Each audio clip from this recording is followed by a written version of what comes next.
awo gaskiya na wallahi Allah shirin tona muku asiri kai wato yanzu kun labe da coronavirus ko in an ka ce ku turo kati sai ku ce wallahi ke san yanzu wallahi lockdown a lock up kar ku turo mana kati da buta kashi to billahi la ilaha illa huwa inji wanda bayan wanga kwarantin ya kare ku zo ku kare kira za ku ce min wai sweetie ya kike baby do ka bi baby da gudu ba baby bi wallahi sweetheart ina rena hankali ina nan zaune da yanzu ga in ka kira saurayi ka ce dan turo min kati sai ka je ya ce wallahi ke sallamar in kuma kira ne kai wai dan magana soyayyar nan ma kila ka samu wani da ya turo ma kati ka ce wa bare in kira wanda na hiji da shi sai ka ji hina ko kina amai magana hina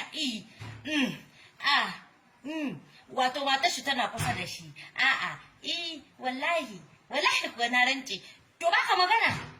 oho Allah ya tuna muku asiri na rance da Allah wallahi bayan wanga kwarantin ya kare kun ka kira ni ka ce min sweetheart ko baby wallahi Allah dai ka raba ni da kai gwada ka gani jiran ku na kai in ka kira ni ka bi baby da gudu ba baby lo ni ce baby lo